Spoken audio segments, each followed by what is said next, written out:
এই যে আমি একটা খাবার তৈরি করতেছি, আপনারা দেখে বলবেন যে কোন ফুলটা বেশি সুন্দর হয়েছে।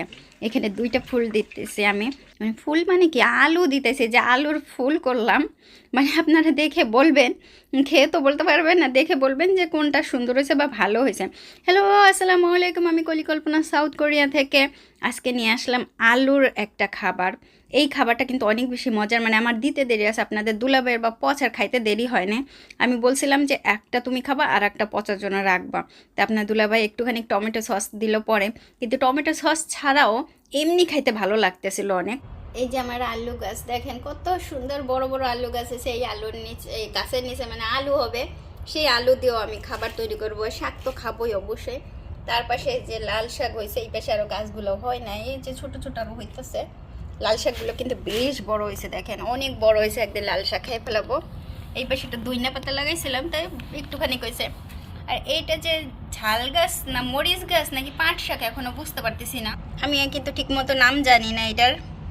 ও মানে ফল টল হইলে তখন বোঝা যাবে যে আসলে কি গাছ হয়েছে। এইখানে খুব সম্ভবত উস্তা গাছ। গতকালকে একটু বেড়া দিছি আর একবারে আইসা ওই যে কানটা ধইরা ফেলাইছে, বুঝছেন। এই উস্তা গাছে না বুঝে কি সুন্দর একটু বেড়া ঠেড়া দিলে। আর এই পাশের এই যে গাছগুলো দেখেন বড় হয়ে গেছে, একদিন লাউ পাতা খেতে হবে। এটা কি লাউ শাক আমি জানি না ঠিক, যাই হোক না কেন এই লাউ শাক দিয়ে আমার ভর্তা ভর্তা কিছু খাওয়া ঠাওয়া লাগবে। তার পাশে আছে প্রচুর পরিমাণে পুঁই শাক গাছ, প্রচুর পরিমাণে পুঁই শাক হবে। আমি পুঁই শাকের ফল খাবো, আমার তো সেই খুশিতেই বুঝছেন একটা না খুশি, প্রচুর গাছ হয়েছে। আর এইখানে আমি একটা র্যাক আইনা দিছি, বুঝছেন, ঘরের র্যাক আইনা দিছি, যাতে এইটা সুন্দর করে এই র্যাকের উপরেই ওরা বসবাস করে, ওদের ঘরটার তৈরি করে, মানে লতা পাতায় যেন ওইখানে বড় হয়। আজকের আবহাওয়াটা অনেক সুন্দর, অনেক অনেক সুন্দর আবহাওয়া। একটা পাত্রে 1 মগ পানি নেব, অল্প লবণ, লবণ খুব বেশি নেবেন না, ঠিক অল্প, খুব অল্প লবণ নিয়ে পানিটাকে মিক্স করবেন। লবণ নিয়ে পানিটাকে মিক্স করতে হবে। 2টা আলু নিলাম, আপনি বড় বড় আলুও নিতে পারেন, আমাদের ঘরে বড় আলু এখন নাই। একটা আলু এমনি থাকবে আর একটা আলু আমি একটু খোসা ছাড়িয়ে নেব। আপনি চাইলে 2টা স্টিকও নিতে পারেন, একটা সাঁড়াশি নিতে পারেন, বা যা কিছু নিতে পারেন, আপনি বটি দিয়েও কাটতে পারেন, ছুরি দিয়ে কাটতে পারেন। এরকম 2টা আছে আমার দেড়ে যে পচার জন্য একটু ডিম টিম ভাজি করে, এর থেকে আরও ছোটো ছোটো অনেকগুলো আছে, তো আমি এই গোলটা একটু নেবো চাকতির মতো। আর এই যে আলুটা লম্বা সাইড, যে লম্বা সাইড এটা তো এরকম করলে একটু ওই চ্যাপটা সাইড, লম্বা সাইডটা ধরবেন, ধরে একটু সামান্য কেটে ফেলবেন যেন এই আলুটা বসতে পারে, এরকম নিচে যে বসতে পারে। ওকে, ঠিক আছে। আর এইটুকু আমি রেখে দেবো, পরে ভেজে ঠেজে খেয়ে ফেলবো। এটা কিন্তু খোসা আছে। এই আলুটা আমি এর উপরে সুন্দর করে আলু কাটার মতো করে কাটবো, কিন্তু নিচে একেবারে সম্পূর্ণভাবে আমি কাটবো না, নিচটা ঠিক রাখবো, সেজন্য আমি এইটা ব্যবহার করতেছি। দেখেন ঠিক এইভাবে, যত আমি নিচে যাই না কেন নিচ পর্যন্ত যেতে পারবো না, কারণ আমার এখানে একটা আছে স্ট্যান্ড দেওয়া আছে। এবার আমি এই পাশটাও কেটে নেব।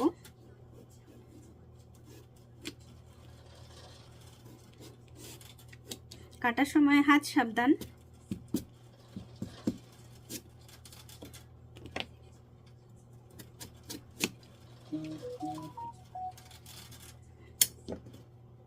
এই পাশটা আর একটু বড় আছে, এই পাশে একটা কেটে নিই। এই যে এইভাবে কেটে নিলাম। এটা একটু পাশে রেখে এই যে খোসা সহ আছে, এইটা দেখি বসে কিনা, এটা তেমনি বসতেছে, এটা আর কাটবো না, এটা এইভাবে আমি কেটে নিই।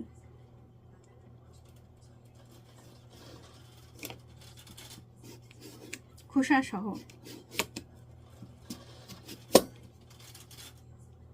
ঘুরাই নেই একটু কাটার সুবিধার্থে। এবার ঠিক বিপরীত দিক থেকে কাটবো। একটা পাশ কেটে গেছে, কাটার সময় একটু সাবধানে কাটবেন, কারণ খুব নরম, কিন্তু আলুটা ভেঙে যেতে পারে। এই যে একটা ভেঙে পড়ে গেল, একটু ঘুরাই নিয়ে, শেষের দিকের আলু তো একটু কেটে যায়, সাইজটা ছোট হয়ে যায়। এই যে এইভাবে কেটে নিলাম, এইভাবে কেটে নিলাম। এখন এই যে লবণ পানিটা করে রাখছি, এই লবণ পানিতে 20 মিনিটের জন্য আমি একেবারে ভিজায় রাখবো। এবার 20 মিনিটের বেশি হয়ে গেলে পরে দেখেন নিচে একটা আলুর যে কাটলে পরে যেরকম সাদা সাদা বেরোয়, ঠিক সেই রকম কিন্তু একটা সাদা পাউডারের মতো বেরোচ্ছে। আর আলুটা ঠিক এরকম হয়েছে। এখন এই আলুটাকে করে এই পানিটাতেই একটু ভালো করে এইভাবে ধুয়ে একটু চিপড়াইয়া উঠাই। চিপড়াইলে পরে দেখেন একটু পানি পড়তেছে।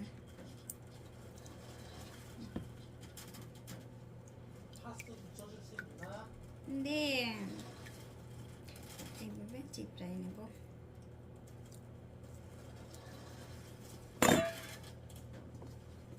আলুর টুকরাগুলো ফেলবো না, পরে ভাজা দিলে খাওয়া যাবে।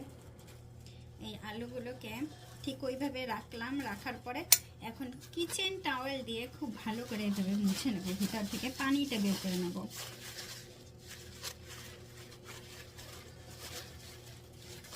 খুব বেশি পানি নাই, চিপড়াইয়া নিব যেটুকু বের হয়। এইটাও ঠিক ওইভাবে করে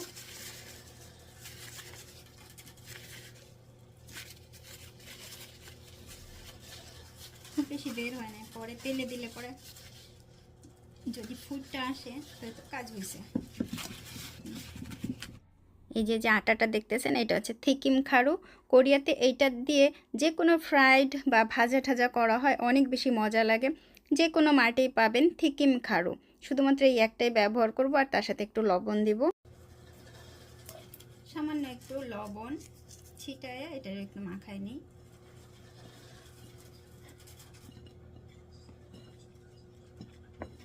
মাখায় নিয়ে এই যে আলুর ভেতরে একটু ভালো করে যেন ঢুকে, চেষ্টা করব একটু ভালো করে ঢুকানোর জন্য। যেটুক ঢুকে খুব চেষ্টা করবেন লবণ কম দিতে, কারণ প্রথমে অনেক বেশি লবণ দিয়ে দিলে সেটা লবণ পোড়া হয়ে যাবে, খাইতে পারবেন না।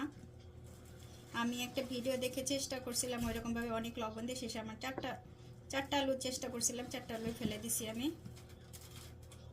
আমার আলুর লস হয়েছে। সুতরাং এইভাবে করলে পরে দেখি কতখানি হয়।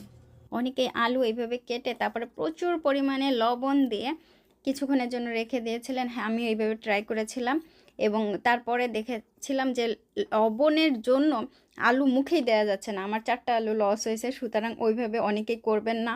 শুধু আলু একটা মুখেও দিতে পারবেন না, লবণ পোড়ায় একেবারে মুখ নষ্ট হয়ে যাবে। আপনাদের দুলাভাই তো খাইতেই পারে না। সুতরাং আমি আবারও এইভাবে চেষ্টা করলাম। অনেকখানি ঢুকছে। ঢোকার পরে একটু এইভাবে করে আলুর থেকে একটুখানি আটাগুলো বের করে দেবেন অবশ্যই, তা নাহলে তেলের ভিতরে সব একেবারে তেলটা নষ্ট হয়ে যাবে। বেশি আটা দিলে, এইভাবে আটা সহ বেশি দিলে তেলটা বেশি নষ্ট হয়ে যাবে।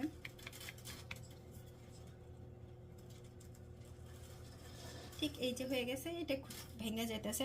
আর একটা বাকিটাও আমি ঠিক এই, আপনি যত বেশি লবণ দিয়ে যদি ভিজায় রাখেন তাহলে এটা বেশি নরম হবে আলুটা। কিন্তু আমি একটু করে দেখি এটা কেমন হয়েছে। এটাতেও লাগানো হয়ে গেছে, সুন্দর করে লাগাইছি, দেখে কতটুকু ভালো হয়। অন্যান্য যে ছাড়াগুলো ছিল সেটাতে একটুখানি লাগাইনি, আবার ছিঁড়েও পড়ছে একটা পাতা। তেল বেশ গরম হয়ে গেছে। ছোট্ট একটা আলুর টুকরা যেগুলো ছিল একটা দিয়ে দেখি। ওই যে হয়ে যাচ্ছে। অনেক ধীরে ধীরে দিতে হবে যেন তেলটা ছিটে না আসে। অবশ্যই সাবধানতা অবলম্বন করবেন, কারণ তেল ছিটলে কিন্তু অনেক বিপদ। সাবধানে দিবেন।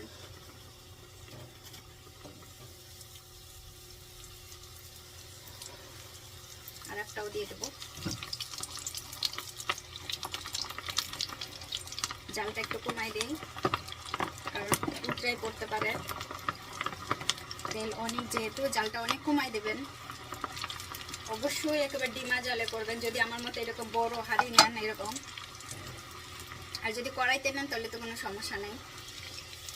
এই যে এরকম হইতেছে, এরকম ফুল হয়ে যাচ্ছে। ফুল হইলে আবার বেশি ভালো লাগবে না। যেটা খোসা ছিল, খোসা সহ এইরকম হয়েছে দেখতে নিচে। আর খোসা ছাড়া যেটা,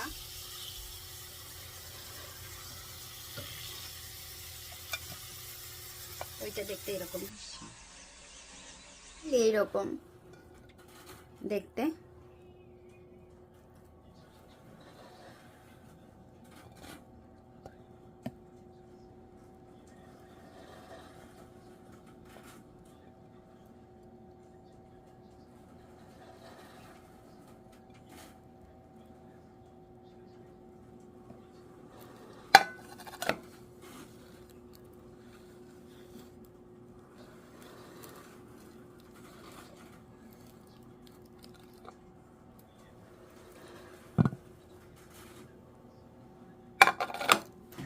আপনাদের দুলাভাই অসুস্থ, প্রচুর অসুস্থ দেখেন, তার প্রচুর মাথা ব্যথা। এই প্রথম, this is the first time. ও কি যাবা সগুম চুলকায় টমেটো কেচাপ বললো বাসিস ওতে সগুম ভালো, অনেক মজা, অনেক মজা। ও সগুম টমেটো কেচাপ দেখলেই বুঝতে পারতেছেন আসলে অনেক বেশি মজা হয়েছে। ঠিক এইভাবে করলেই ভালো লাগতেছে। আর আমি গতবার যে অন্য ভিডিওগুলো দেখে যে 4টা আলু করেছিলাম, একটা আলু আমি খাইতে পারি নাই, অন্যরকম হয়ে গেছে।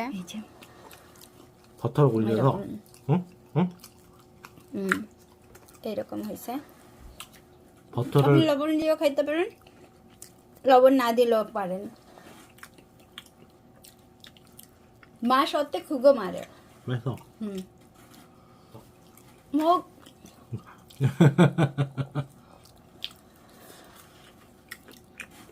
아니 이거 묻어지 마. 지금 먹으려고. 이거는 껍질 있는 거. 이거는 껍질 없어. 지우야 좀 나와서 먹어봐라. অনেক মজার। আমি তো পিছন থেকে খাইতেছি।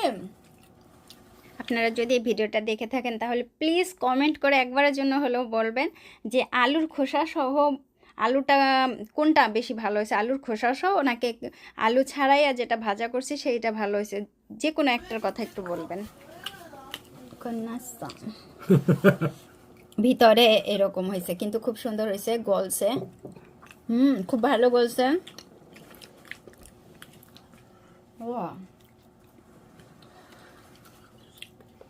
অনেক মজা হয়েছে। ছোট ছোটগুলো তো আরো ভালো লাগতেছে। এইভাবে করে খাইতে পারেন, নতুন ডিজাইনের, খুবই মজার।